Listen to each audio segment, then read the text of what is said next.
Bonjour à tous mes sixièmes, je vous propose dans cette vidéo de voir comment on peut simplifier une fraction et comment vérifier à l'aide de la calculatrice, de votre modèle de calculatrice LaTeX Collège. Premier exemple, je souhaite simplifier la fraction 75 sur 50.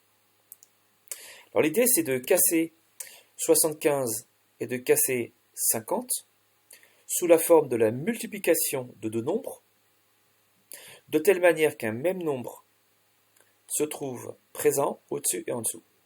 Alors, par exemple, 75, on peut l'écrire 25, on peut le casser sous la forme 25 fois 25 fois 3.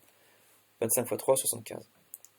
Et puis 50, on peut l'écrire sous la forme 5 fois 10. Alors c'est vrai que 5 fois 10, ça fait 50, mais c'est pas très malin.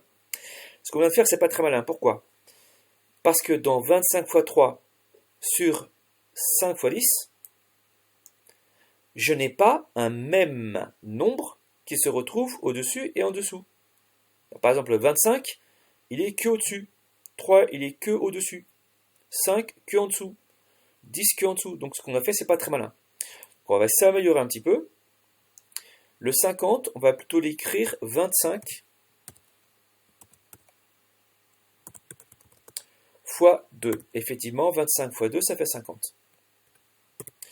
Maintenant, si on regarde bien, on a cassé 75, on a cassé 50 sous la forme de multiplication, de telle manière qu'un même nombre, à savoir 25, celui-là et celui-là, se retrouve au-dessus et en dessous.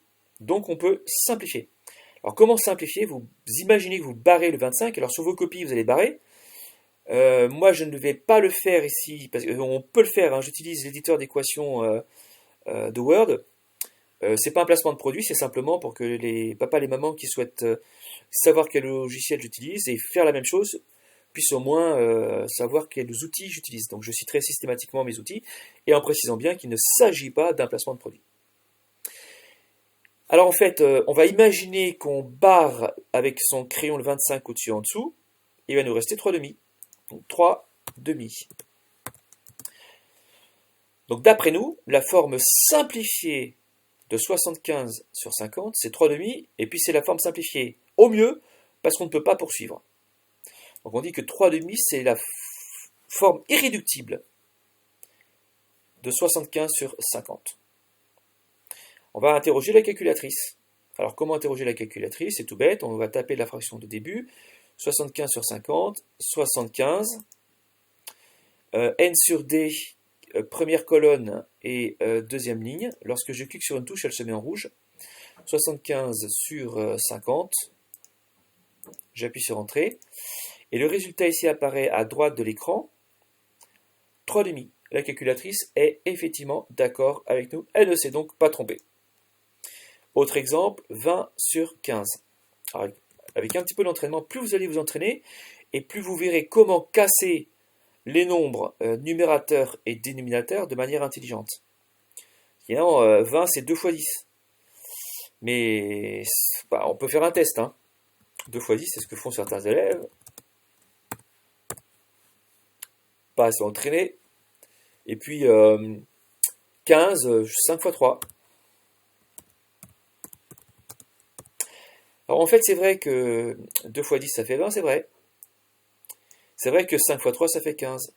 Mais à nouveau, ici, c'est pas très malin ce qu'on a fait, parce qu'il n'y a pas un même nombre, un nombre qui se retrouve et au-dessus et en dessous. Bon, c'est pas très très malin. Donc je vous propose qu'on casse différemment le 20, non pas en 2 fois 10, mais en 5. Alors pourquoi 5 fois autre chose? Parce qu'on a réfléchi un petit peu, et puis le dénominateur 15 s'écrit 5 fois 3. Et donc on dit, s'il faut casser 20, c'est peut-être sous la forme 3 fois quelque chose, mais c'est pas possible, ou 5 fois quelque chose, et là c'est possible. Donc on choisit 5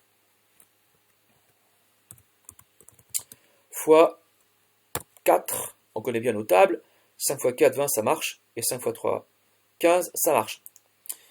Le même nombre 5 se retrouve au-dessus et en dessous, donc on peut imaginer qu'on le barre.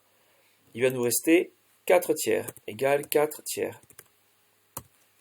Et on ne peut pas poursuivre. Donc, 4 tiers, d'après nous, c'est la forme irréductible de 20 quinzièmes de la fraction de départ. interrogeons la calculatrice. Alors d'abord, je vais effacer l'écran, j'appuie sur la touche Annule, je repars d'un écran vierge, et je vais taper 20 sur 15. 20, N sur D, 15. Alors ce que l'on tape sur la calculatrice est calé dans la partie gauche de l'écran, j'appuie sur Entrée, et la réponse de la calculatrice est calée dans la partie droite de l'écran. Alors réponse de la calculatrice, 4 tiers. Donc on ne s'est pas trompé. Enfin, on va dire que la calculatrice ne s'est pas trompée. Voilà, j'espère que cette vidéo vous aura été utile. Entraînez-vous, auto-entraînez-vous, autant que vous pouvez le faire. Et je vous dis à très bientôt, toujours sur Maths en clair.